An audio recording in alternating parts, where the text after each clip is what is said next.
Okay.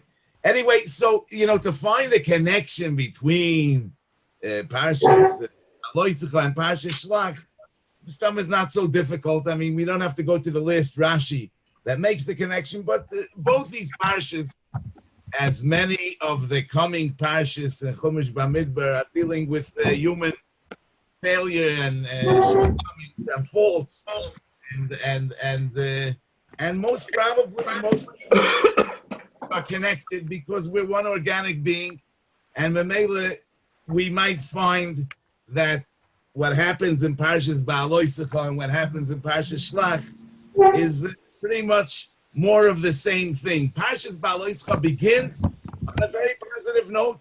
Everything is looking optimistic. I mean, Behemshich the Parshas Bamidbar and Parshas Nosoi. I mean, we're about to enter the promised land and things seem very promising. Yeah, Moshe Rabbeinu says, "Vayoyme Moshe lechoyvav ben Reuel hamidyoni choysein Moshe. Noisim anachnu el hamokem asher Amar Hashem oisayeten lochem. L'cho yitonu v'hitavnu loch, ki Hashem diber toiv al Yisro." So things are good, and we want to share the good. Come along with us. And Rashi says, "Anoisim anachnu el hamokim." Zokt Rashi miyad. Ad shloisha yomim onu nichnosim la'aretz. Ki b'masa zeh harishon nosu al menas likones la'aretz. This was supposed to be one maso, and they were supposed to enter Eretz Yisrael in 3 days. And therefore, Moshe Rabbeinu is pleading with his father-in-law. Al lo tazoi v'isonu, and v'hoyo kiselech imonu, v'hoyo hatoy v'ahu asher yetiv Hashem imonu v'itavnu loch. So everything is looking so good. There is some concern that Moshe Rabbeinu has. I mean, it's the 31 kings in the Holy Land. And Moshe Rabbeinu says, "Vayihi b'nesoya ha'orim vayoyim Moshe kuma Hashem v'yofutzu oivecha v'yonusu misanecha miponecha." That oivecha, your foes, should be scattered. V'yonusu misanecha, they should flee. Who are misanecha? Rashi says, "Soinei Yisrael are considered soinei Hashem." So Moshe Rabbeinu is concerned. There is some concern with the soinei Yisrael. However, as it turns out, the real problem is from within. It's not from the outside enemies. As the next pasuk says, "Vayihi ha'am ki misoinenim ra ba'oznei Hashem vayishma Hashem vayichar apoy." And from there on, everything goes downhill. So the journey is extended, and in 40 years we spend in the Midbar, and the Midbar ends up dying. So it's not about the Oivecha and the Misanecha. It's about us. They're not the problem. We are the problem. Vayihi ha'am ki misoinenim. Vayihi ha'am ki misoinenim. So what's misoinenim? It's a rare word. Most Mefarshim say that misoinenim has the meaning of misloinenim, complainers. But what are they complaining about? It doesn't say. Rashi says it's about the Torah Haderech. They're going to fast in 3 days. I mean, they're exhausted. But it doesn't say. I think that in itself is a statement, because a complainer, I mean, what he's complaining about is almost an afterthought. First of all, a complaint. The what is already a commentary. It's a pirush. I mean, Rashi explains they're complaining about this, they're complaining about that. But first and foremost, it's about the complaining in itself. Yeah, Vayhi'am kimisoinenim. The emphasis, the pasuk says kimisoinenim with a chaf adimyan. Doesn't say Vayhi'am misoinenim. So the Sforno says kimisoinenim al Torah Haderech. Oy misoinenim belibam be'emes. They weren't really complaining. They had no good reason for complaining. he adds the word lenasois, but I want to explain. So they were just talking as if they're complaining, but they weren't really complaining. So what does that mean? I mean, when somebody complains when he doesn't have an objective reason for complaining, it could be that he has a predisposition. I mean, it could be that it's a psychological disorder. But the Sforno is saying that they weren't suffering from this psychological disorder. It was a spiritual failure. In other words, you get into a relationship with Rabbi Shalom or into any relationship, and sometimes it becomes pressuring. I mean, it's too demanding. So we're looking for excuses. I mean, so we think up things to complain about in order to wiggle our way out of our responsibilities in this relationship. Bemis Rashi says that. Rashi says, Kimisoinim. Rashi doesn't learn that misoinim means complainers. Rashi says, Ein misoinim elaloshin alilo. Mevakshim alilo eich lifroish me'achre hamokoin. B'cheinu oimer b'shimshoin ki soyano hu mevakesh. Now, soyano means a pretext. So they were looking for a toyano. They were looking for a toyano. They were looking for a way out. So the way out is to say, listen, you're not coming through. You're not doing your part of the deal. Things aren't as good as they were meant to be, as they ought to be. And therefore, Rashi also says, Ra ba'oznei Hashem doesn't just mean that it was Ra ba'oznei Hashem. Kimis oinenim Ra ba'oznei Hashem, Rashi says that miskavnim, that he should hear it. Lahaknit es hamokoim. They wanting to get the Rebbeinu Shalom angry. In other words, they didn't have the courage to back out of the deal. They want him to back out. They want to get him angry in order that he should back out of the relationship. That's the Kimis Oinenim Ra ba'oznei Hashem. Dr. Rashi, Heim roitzim lahaknit oisoi. Okay, so that's how it begins, and with time, we usually succeed in convincing ourselves that things are really not good. You know, just like Hakoras HaTov has a dual meaning. It means recognizing the Noisen HaTov, to be Makir Tov, and it means recognizing that the Tov is Tov. I mean, being aware of the goodness of the good. And in the tzad of Kfius Tov, it also goes, first of all, we convince ourselves that it's not really good. So they're complaining about the mun. We know that in the mun, they tasted whatever they thought of. So it seems like the complainer really tastes a negative taste in life. Because if you're looking for negative, you actually find negative. So the complaint about the mun was real. It was real to those that were already in the complaining mode. I mean, what's in here makes a huge difference. I mean, it actually affects what's out there, because the way we perceive things, we can actually make it be that way for us. So it's like it begins with a confirmation bias. We want to see things in a certain way. We see them in that way. But eventually, we actually cause the objective reality to conform. Not only confirm in our mind, but to conform with what we're thinking. Because just like we see in the mun, we actually tasted a negative taste, because that's what we were looking for. And that brings us to Parsha Shlach. You know, in Parsha Shlach, Parsha says, "Vatisa kol ha'eda, vayiknu es kolam, vayivku balaylahu." They cried that night. The Gemara says in Tainus, Amar Rabba, Amar Reb Yochanan, that night was the night of Tisha B'Av. He makes a whole cheshbon how we know that this night was the night of Tisha B'Av. And he says, Amar Lahem HaKadosh Baruch Hu, Atem b'chisem b'chiyah shel chinam. You cried for nothing, for no good reason. V'ani koivei alachem b'chiyah l'doros. As a consequence, Tisha B'Av will become a day of b'chiyah l'doros, with the churbanos of the Mikdash Rishon and the Mikdash Sheni. I mean, they were crying, out of fear. They were crying out of fear. I mean, it's quite natural. They say, "V'lama Hashem mevi oisanu el haaretz azos linpoil b'cheret."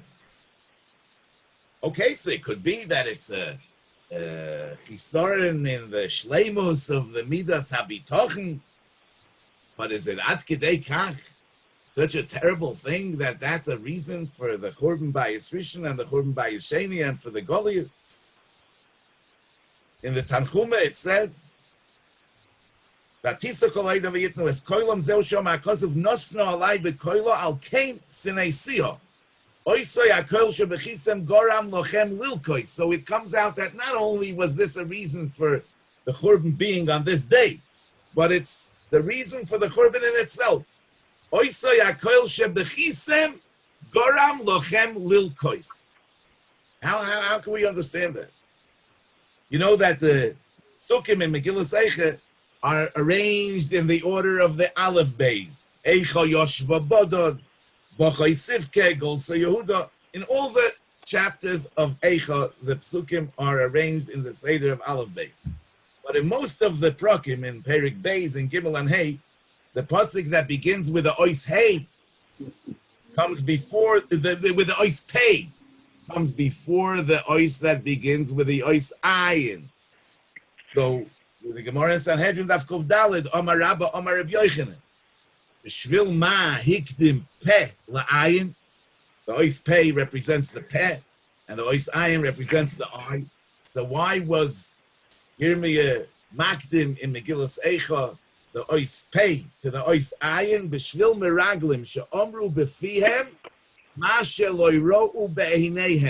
that they said with their mouths what they didn't see with their eyes. That's Rabbi Amar Rabbi Yochanan L'Shitasai, that the Churban that Megillas Eicha is a kina for is rooted in the Maisa HaMeraglim, and therefore, since the Meraglim were Magdim Peh La'ayin in Megillas Eicha, there's a Hakdama of the Peh to the Ayin. It's not clear. What did the Meraglim do wrong? They were sent on a mission to find out the truth and to report. I mean, and that's what they did.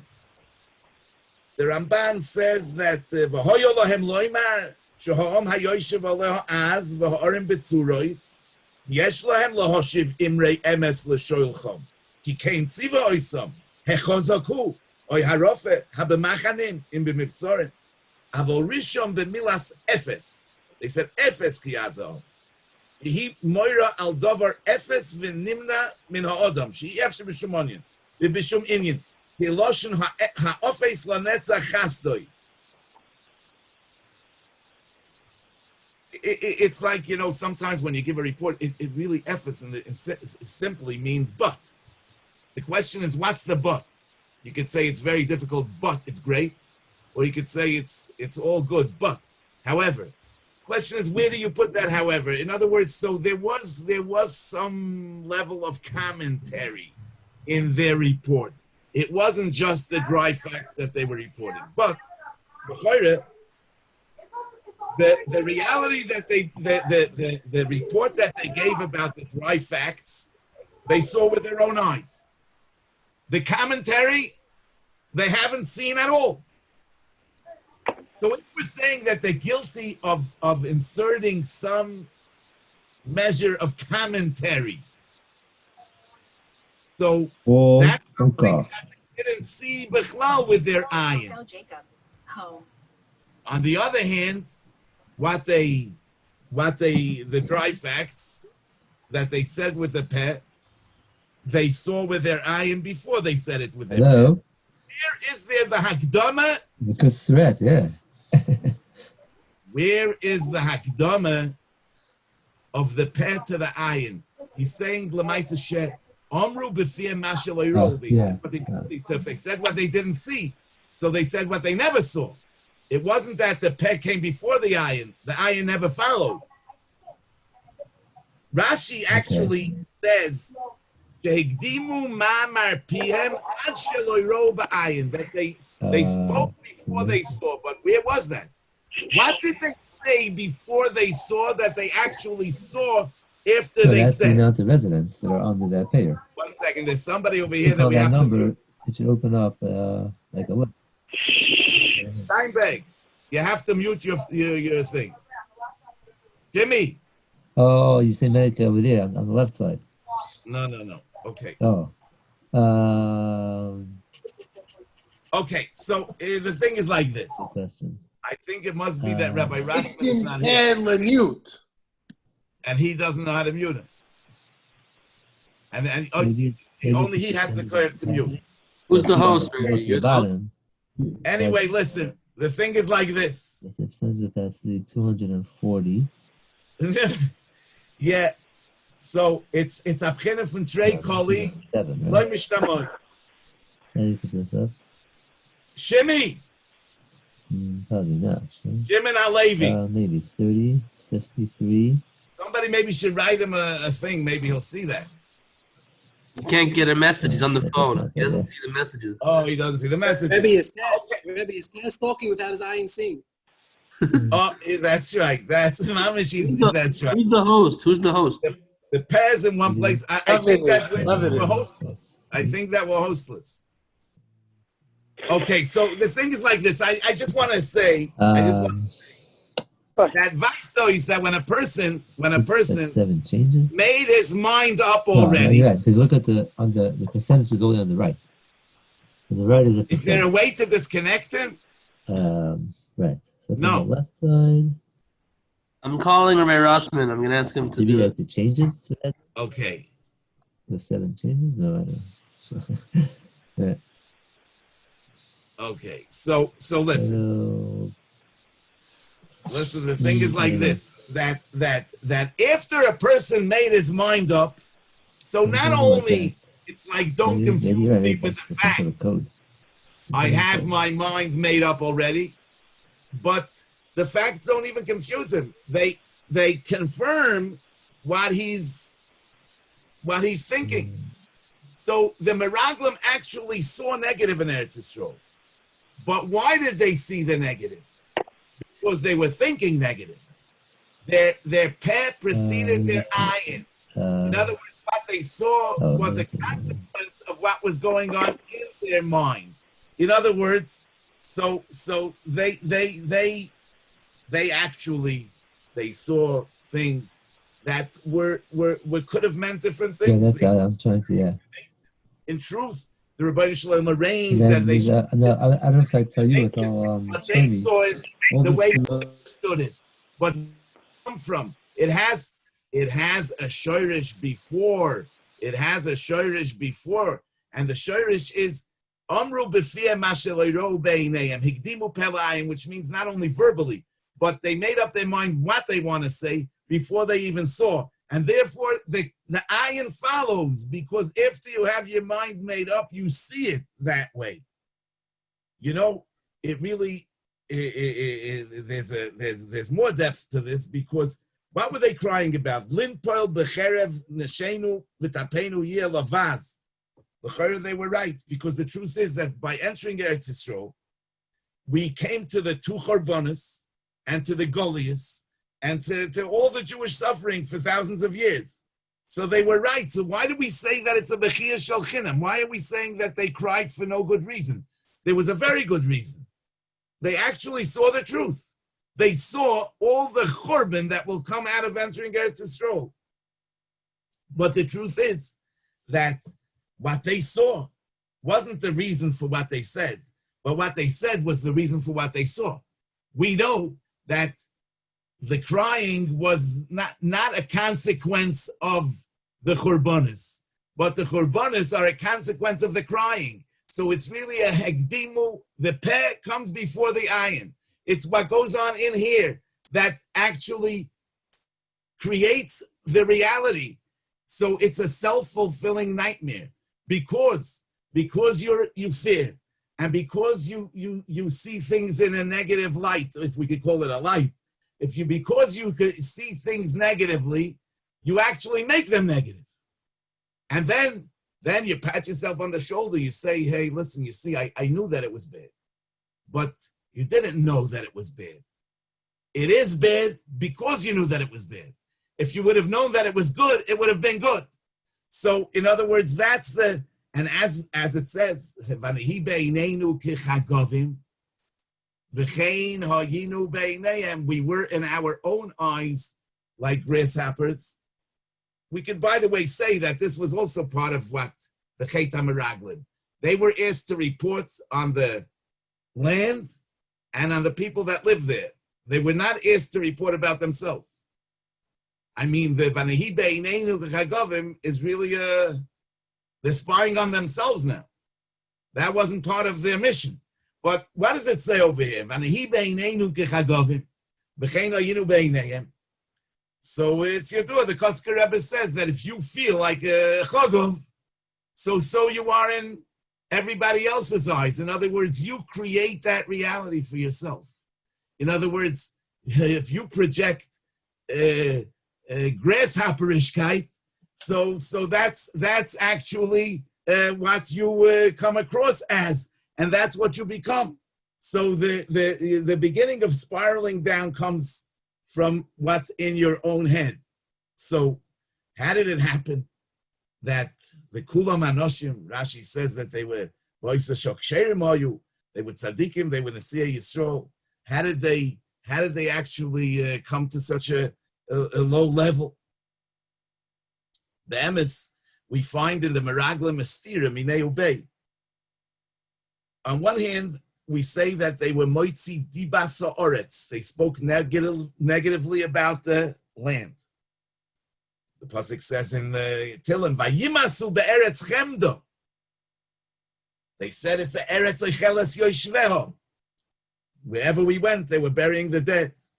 So l'chayre, a land that's Eretz Oicheles Yoishveho, even if it will be handed to us on a silver platter, we should turn it down, because it's a place we don't want to be. On the other hand, they're saying that they're too strong. The cities are fortified. They're giants. We can't conquer them. If you can't conquer them, you don't have to say that it's a bad land. It could be great. It could be the best place in the world to live, but it's just not accessible. We can't pull it off. So, but Lamaisa, they're speaking from both sides of their mouths. They're saying on one hand that Vayimasu be'eretz chemdo, it's an Eretz Oicheles Yeshveh. On the other hand, they're saying that the Yelidei Ha'anok, and it's Orem Gedolos Ubtzuros Bashamayim. Chazaku Mimenu. So what's the deal? So again, you see that if so let's say like this. It says in Parshas Dvorim, it says Vateirognu ba'ohalechem Vatoimru, b'sinas Hashem oisonu hoitziyonu meretz Mitzrayim l'seis oisonu b'yad ha'emori l'hashmidein. So they were convinced that Hashem hates us, and that's why He's taking us out of Mitzrayim. It's amazing how distorted. I mean, people could, and we're talking about the Dor HaMidbar, but it's an unbelievable lesson. I mean, we're talking about in this week's parsha we see that Zacharnu esadoga sheneichel b'Mitzrayim chinam in Parshas Behaloscha. They're reminiscing about the great times they had in Mitzrayim, and they're missing it. And now they're saying in Parshas Dvarim, it says that hidden by the Meraglim, they were saying that Hashem took us out of Mitzrayim because He hates us, and He's trying to destroy us. I mean, for that He had to take us out of Mitzrayim to try to destroy us.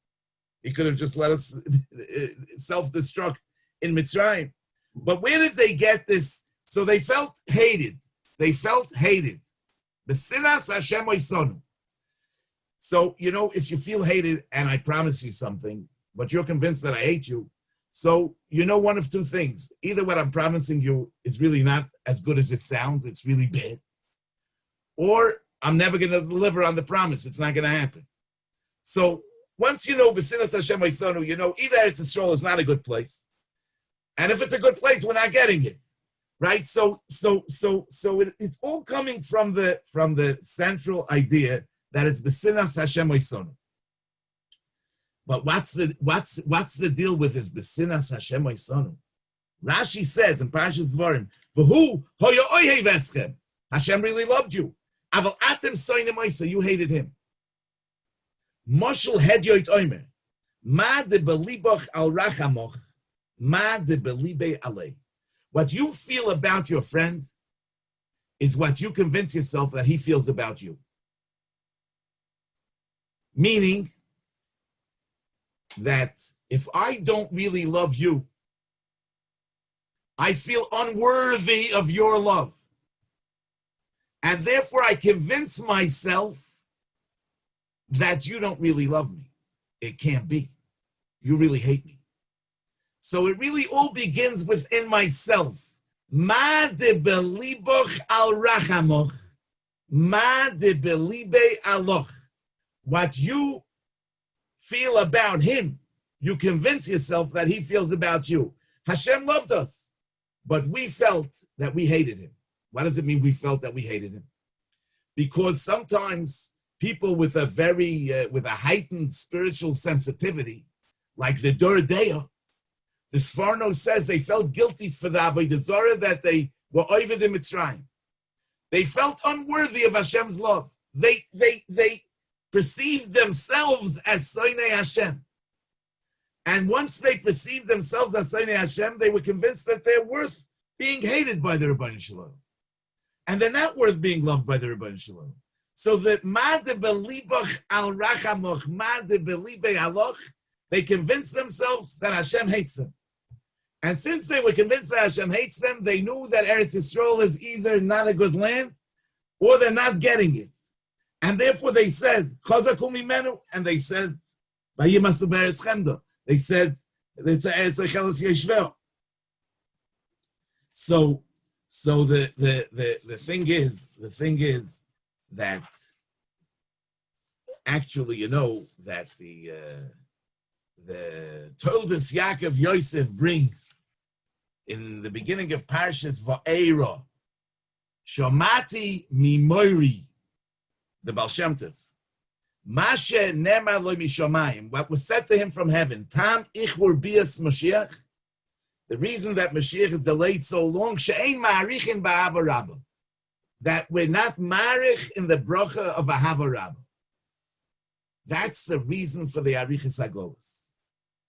It could be because since the root of the Bechia Shel Chinam is in the Chet HaMeraglim, which comes from the feeling of Besinas Hashem Oisonu.